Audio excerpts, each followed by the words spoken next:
Transformative Principal, episode 76 with Will Parker. I'm really excited about this episode today. I know I say that every week, but you know what? This is an awesome podcast and I learn a ton, and I hope that you do too, because it gets me excited every single day when I do it.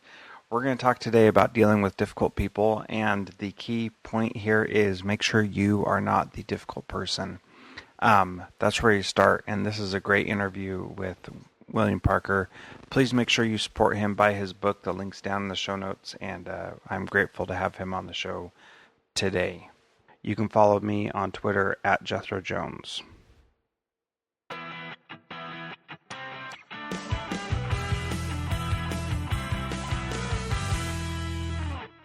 I'd like to shift gears a little bit and talk a little bit about dealing with difficult people. That's difficult staff and difficult people that come into your office, either students or parents or whatever, and talk about how to deal with those. You've got a chapter specifically on that in your book, and I just want to highlight some of the things that you do to deal with that. And your first step is really my favorite one, which is make sure that you are not the difficult person. And yeah, I love that, because that is so powerful, because sometimes you are being the difficult person and you just need to make sure that you're not the one who's being difficult, that you're so talk more about that. Well, think about our jobs. I mean, very few people, principals know this very well, very few occupations require someone to resolve conflict continually from the beginning of the day to the end of their workday. So you go from often one crisis to the next, sometimes one very intense situation to the next, or maybe from a classroom observation to a special education meeting to a student confrontation to a parent meeting. But when you go from setting to setting, the person that encounters you has no idea what the rest of your day has been like, and neither should they have to know. It's not their responsibility that you have a hard job.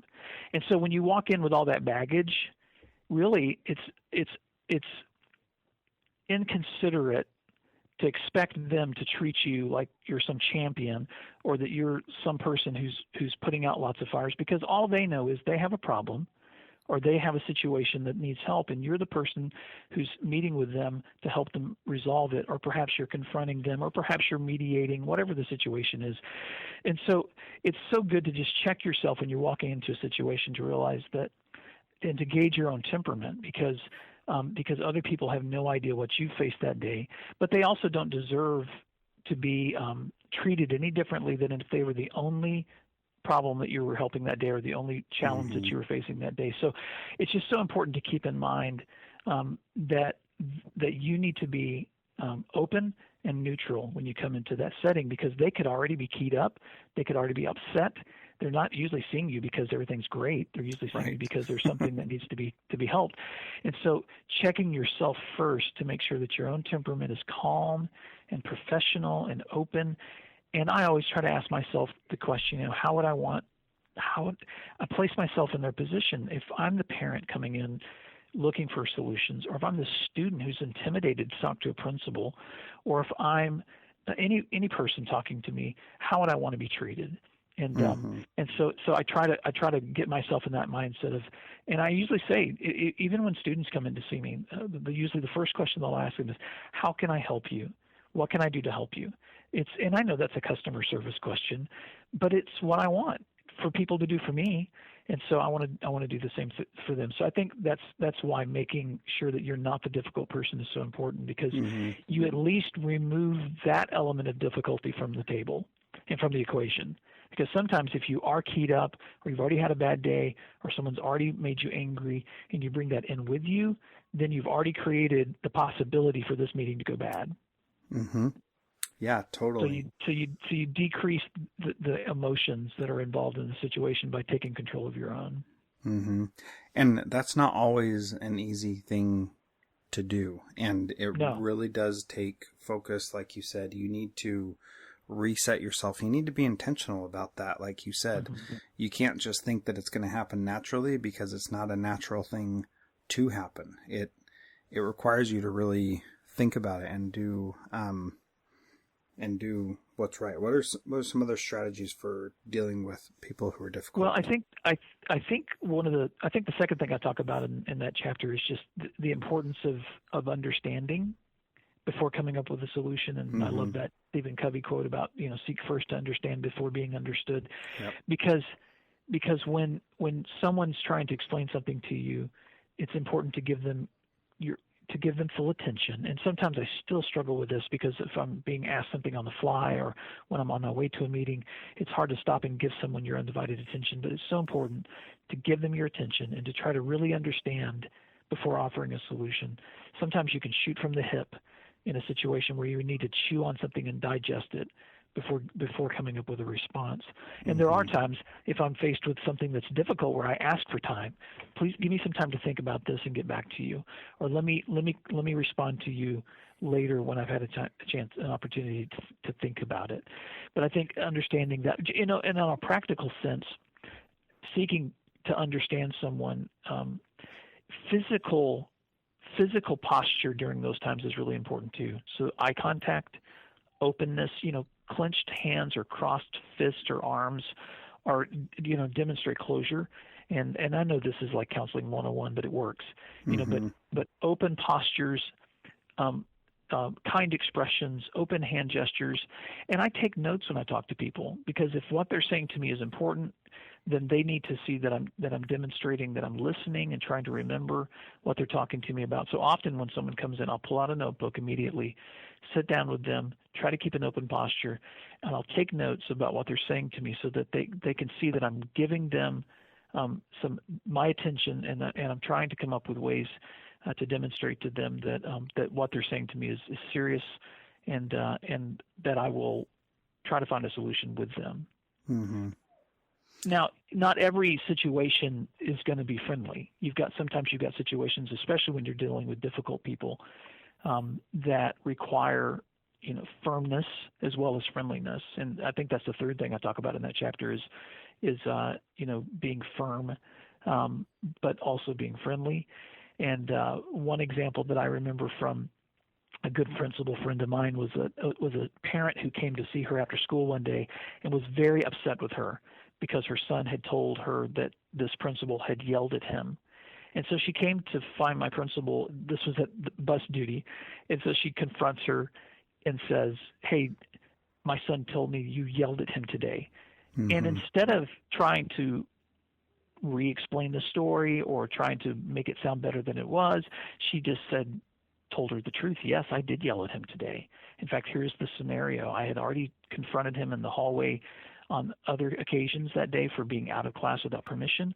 And when I ran into him again, trying to get into the gym, I yelled at him because I was so frustrated that he was wasting his time in the time of our school. And I took him back to class, and that's where he was the rest of the day." And instead of the mother getting mad that she had yelled at him at that point, she said, "Can you help me understand a better way to deal with my son, because he never listens to me or respects me?" And so then it turned into a counseling moment. Yeah. And so I just laughed because it was a situation where that principal's firmness but truthfulness, her friendliness but her consistency, they went hand in hand. She didn't lay down and let this person walk over her, but neither did she try to pretend like she was that it was okay to yell at a student without explaining the context. She did both. And so sometimes you have to be able to do both. Sometimes you just have to be able to look at someone and say, we can agree to disagree. And I think that's something else that I talk about in that chapter too. Just learning how to come to the position with someone where you say, "Listen, you've expressed your concerns, and I've explained to you the reasons that we do the things that we do. I think we're just going to have to agree to disagree, and I still respect you, and I hope you still respect me. But this is the process that we follow at our school, and I'm so sorry that we couldn't come to an agreement about this. But I have listened, and I do respect you. But I'm going to try to stay as consistent as I can with the way that we operate here, and so that's why I've made the decision that I've made, and that's why I'm not changing it." And what I really like about that, Will, is that you are essentially saying in that moment, this is just because you have an opinion doesn't mean that your opinion is right. This is how we're doing things at our school, and maybe you are right, but this is how we're doing things, and it would not be fair or right to change things right now. But, you know, we don't have to, I don't have to be evil because I'm staying consistent with this. And you don't have to be evil because you disagree with it. We are both human beings who can have mutual respect for one another, and it is okay for us to have disagreements about things, but we still need to do what's best for our kids. And hopefully all your decisions are being made based on that anyway, and so it's a pretty easy place to stay safe on. But I think that's really powerful, and it's hard to do that too, right? It's not easy to say, okay, you've made your point. We're going to end the conversation. I don't really care how you feel. That's not what you're saying. You're saying, I appreciate what you've said. I appreciate you taking the time. We're going to move in this direction. It's okay that you don't support that. Yeah. And I don't know about your school community, Jethro, but in my school community, I'm most likely going to be seeing that person again that evening. Or at a ball game, or maybe even at church, or at the store the next time I'm shopping. And so I want to make sure that I can look them in the eye when I see them, and they know that I've treated them with dignity, that we've been able to disagree with each other, but do it in a way that I still have their respect and they still have mine. And there may be times where meetings don't end that way. There have been times where I've had to escort people to the not very often, but there have been times where I've had to escort people out of the building because things have gotten so heated that they're becoming unproductive or they're getting threatening. And so that's my job too. But you don't do that because you're trying to be powerful or because you're the boss. It's all a matter of how do I best serve the needs of this school, and how do I try to communicate with people in a way that we can disagree but still respect each other. And sometimes, go ahead. So tell me what do you do when the person says, well, okay, then I'm going to call the superintendent, or I'm going to go to the board, or I'm going to write a letter to the newspaper. How do you deal with those things? Well, they're always welcome to do that. I mean, this is a democracy, and so that's what I tell them. You're certainly welcome to do that. You have the right to do that, and if you'd like to talk to our superintendent, you're certainly welcome to do that. If you want to talk to our board, you can certainly reach out to them. If you have social media outlets, then I hope you use them wisely and prudently, but I still try to repeat the same things I've said. I just want to make sure you understand what I'm saying to you, so that when you do have those conversations, you're clear. And then there are also times where it's just important. I mean, sometimes people resist trying to meet with other people with whom they disagree because they anticipate how uncomfortable it's going to be. And sometimes that's just inevitable. And sometimes it's important to just say, hey, let's sit down together and let's go ahead and invite these other parties whom you're going to include anyway, and let's just go ahead and have this conversation, because I would much rather have those things brought to light with every person who's involved being at the table to discuss it than to keep talking around people who aren't present. And so that's it shouldn't be intimidating. But there are other times where people want to take things to a higher level, and in some cases it's going to be a waste of time of the superintendent or a waste of time of the board members. And you have to be honest with them and say, this isn't really something they're probably going to listen to you about. They will always listen to you, but there are certain things that you have the right to appeal. And then there are certain things you don't have the right to appeal. So let me make sure you know the difference between the two, because you may be having a conversation with them that if they're going to take it above you, I try to explain to them what that will mean. This may be a situation where you can appeal the decision if it deals with policies that involve the rights of students that may be violated or you think they are. And then there may be privileges or extracurricular activities or something that falls outside of the issue of school rights that, at least in my community, our board and superintendent don't usually waste a lot of time talking to people about those things. I'm also very fortunate to be in a place where I've got a fantastic superintendent and a very strong board of education who empower principals to manage a lot of those conversations, and they do listen to the community when they have concerns. But they're also very supportive, because we talk about policies and procedures long before school begins, so that we're all on the same page. Yeah. So we've talked a lot about patrons and parents being difficult. Let's talk a little bit about difficult teachers. Sure. I don't think teachers typically try to be difficult on purpose, but No. it happens, and typically that's because of a lack of information. How Sure. do you adjust this when you're talking with somebody that you are supervising, which is different than talking with someone that you are serving? And you're serving both. I get that, but well, so much of what I manage when it comes to difficulties with staff, I do privately, mm-hmm. and because the difference between a patron and a teacher typically is that I've got a long-term relationship with that teacher that's built on trust as a fellow team player. You will seldom, I've been putting posts on my website now for probably 2 years now. I think it was February was the end of my second year, so 2.5 years. And I'm not sure if I've ever put a scenario up of the kinds of conversations that I have with my staff or teachers that involve those kinds of issues, and that's for a reason. I could speak about that and write about that very fluently, but I also value the relationships with my staff and my team members so much that it's kind of like I don't talk about the conflicts I have with my kids or my wife. Sure. Now, I may tell you the lessons I've learned in those situations, but I'm not going to air anything that would embarrass anyone or would divulge confidentiality. So let me just give you some general scenarios. Perfect. If I have a staff member who's not performing well, or they're not following through on directives, or they're not doing their part professionally, then I try to communicate with them privately. I try to make sure that we've had a conversation so that I can ask them questions and get some feedback to make sure there's clear understanding. I also try to follow up and document those, so whether that's through an email or whether that's through the notes that we take through our evaluation system, so that I'm not only having conversations, but that there's some kind of written documentation to support what we've talked about. I think that's a common theme I've talked about before with other staff management is follow up with something that's documented so that you can refer back to it later. And then I always encourage my assistant principals, and I've talked about this a lot in the past, when you've got a person that you're working with who's a team player or another staff person or a teacher who needs some very direct conversation, or perhaps they're even in a position where they need to be considering looking at moving to another building, or maybe they need to be considering the fact that they're going to be reprimanded.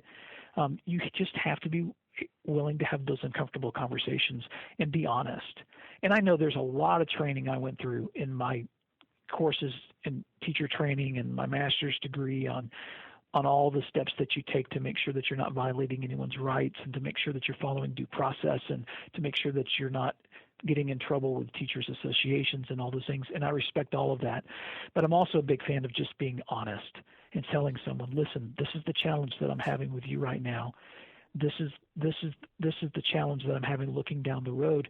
And these are the options that we need to start talking about in terms of improvement or in terms of change. And so let's talk straight with each other and see where we're going. And just being honest with people and giving them feedback. Sometimes when it comes to teacher turnover, I've got the same traditional turnover at my school that every school has every year. With a staff of 45 certified staff, or sometimes between 45 and 50, depending on where we've been in the last few years, and 20 or more non-certified staff members.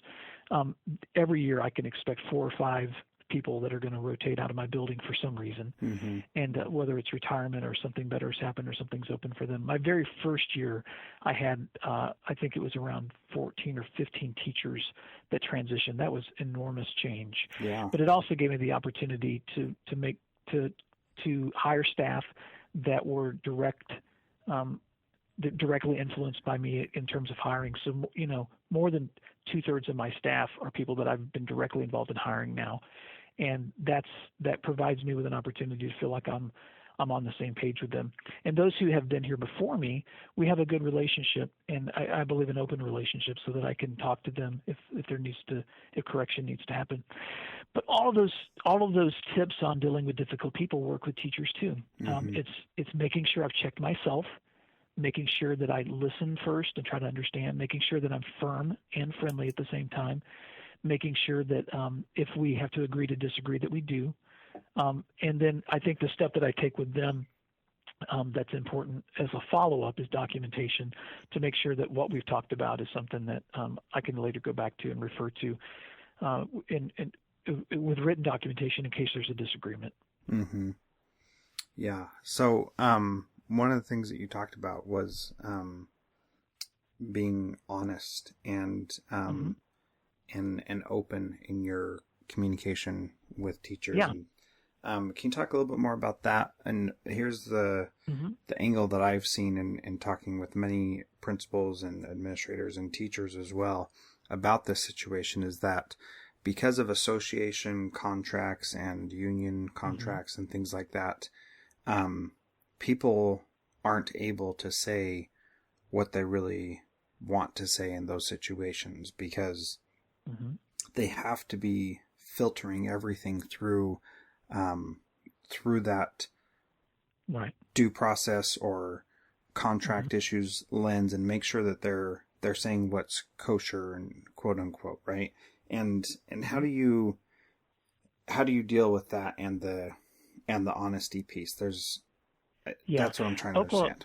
Sure.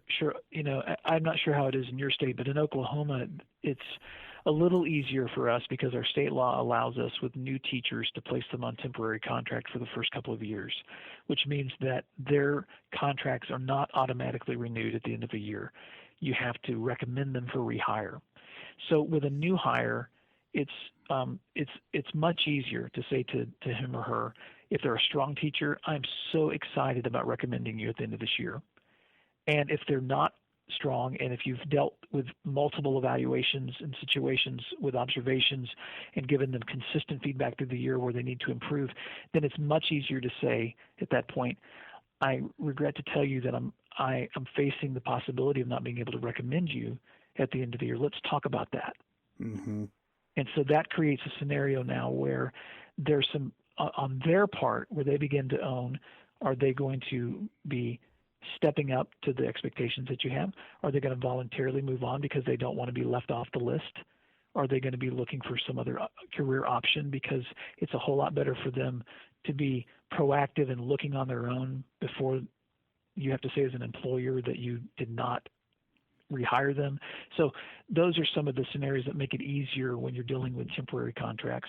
Now, with a career teacher, you've got a situation that's more complicated because you've got a teacher that isn't going to be put on a list at the end of the year. Now, I still fill out evaluations for every one of my teachers to say whether they're recommended for rehire, but it's a different scenario because those contracts are automatically going to be renewed for my career teachers. For them, we've had a long-term relationship, and thankfully, because I've hired so many of my staff directly, I had many of them in their early years, so I was able to filter out the ones who weren't strong and keep the ones that were. But for teachers who were here before I was, or that we've had career teachers, or maybe some who struggle later, even after they've been strong when they're younger, those are deeper conversations. Those are the kinds that you have to have with them in terms of, this is where I want to see you improve, but there's still a process. I mean, our teacher evaluation system that we use provides us with steps to take if they're not meeting goals. And if they're not meeting those goals, then they're going to get rankings that require them to do some kind of plan for improvement. And if that plan for improvement doesn't show improvement, then there's steps for them in terms of what's going to happen with their contracts. And so we've in the state of Oklahoma, things used to be a whole lot harder in terms of helping replace weak staff or coaching teachers that refuse to improve. But things have gotten, I think, more manageable in the last few years, at least in terms of our teacher evaluation systems providing opportunities for teachers to improve. And if they don't improve, here's the steps you take. It's never, ever easy because it requires a lot of work on the part of the principal. And I know people outside of education will look at what we do and think, golly, you guys have to work so hard for a staff person to show improvement before you can ask them to move on. And they're right, we do. It's not the same scenario as you'd have in a private setting or in private industry, at least in the conversations I have with people in private industry. Sure. But I have had some very difficult conversations with some very good people over the years, some of whom have chosen to change positions within the district, or some who have chosen to change positions and move to different places. And those are never easy conversations, but they always come back to that they're not personality questions, they're performance questions. Mm-hmm. Here's the performance that I'm asking you to achieve. Are you meeting that performance? And if you're not, then here's the documentation to show how you're not, so that it's not an issue of me and you, it's an issue of you and you. Yeah, absolutely. And I really want to highlight the part that you said that those conversations aren't easy. And they're not easy, not just because they're uncomfortable and hard to have confrontational meetings, but you're also dealing with someone's livelihood and their career. And you as a principal, I as a principal, we cannot take that lightly. That's a very real, serious thing. And going back to what you said before of how would you want to be treated if you were in that situation? I would definitely want a heads up if I was not performing well, and I would not want to be blindsided and all of a sudden, you don't have a future, after everything seemed like it was going fine. And then all of a sudden things change. That's not a good place for anybody to be. No. And I, wish I could say that I'm really good at that, Jethro, and I'm not. It's still a challenge, but it's still something that's necessary, and it's something that over time I've gotten more and more comfortable with. But it's still probably, I would say, it's the most difficult part of any principal's job. Yeah, absolutely. I would agree with that too. So would you, I know we've been talking for a long time. I really appreciate it. I've learned a ton. Thank you so much. Would you tell everybody how to get a hold of your book? Yeah, if you go to Amazon.com and just put in Principal Matters, you can find it there. It's available through Kindle. It's available in print. I don't have an audio version of the book yet available. That's something I've thought about doing. But you can find it on Amazon. The Kindle version is a lot more affordable. The print version's a little bit more. But I'm going to be, for my Oklahoma friends, anybody listening, I'm going to be speaking at the June COSA, which is our Principals Association conference, on June 12th, and presenting my book there. And I'll have some copies with me to sign, and they're a lot cheaper in person than they are ordering and having them mailed to you.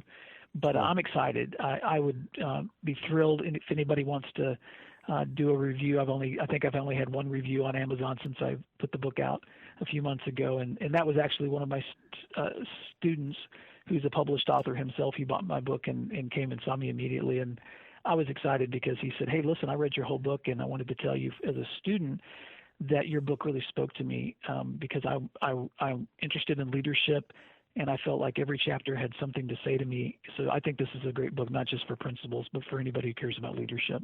I will second that so far. I have not finished it yet, but what I have read so far is really about leadership in general and good tips and strategies for anybody. So I will answer that call, and I will leave a review as soon as I finish reading it. Yay!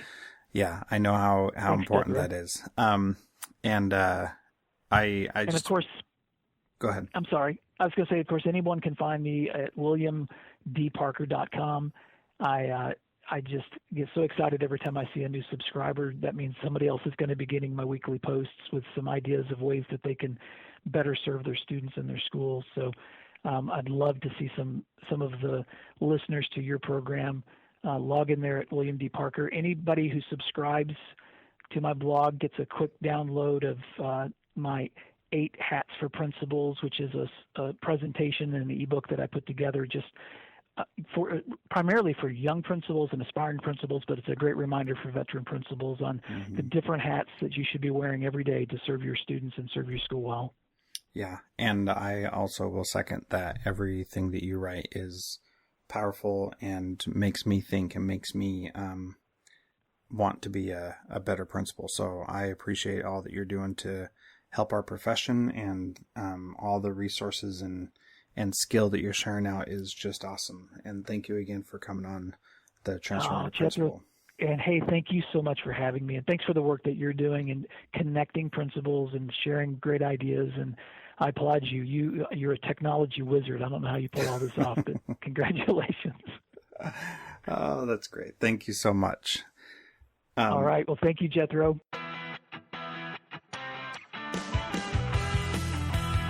Hey, thanks so much for listening to my podcast. I really appreciate it. It means a lot to me that you're downloading it, that you're listening to it, and that you're listening all the way here until the end. If you could do me a favor and go to iTunes and rate this podcast and then share it on social media, that would be really great, and I'd really appreciate it. Thanks so much, and have a great day. Thank you so much for downloading and listening to this podcast. Please subscribe in iTunes or Stitcher, and please feel free to give us a rating on Stitcher Radio or on iTunes so that we can help spread the word about how much we're learning in this podcast. Thank you so much for listening. You can find me on Twitter at Jethro Jones.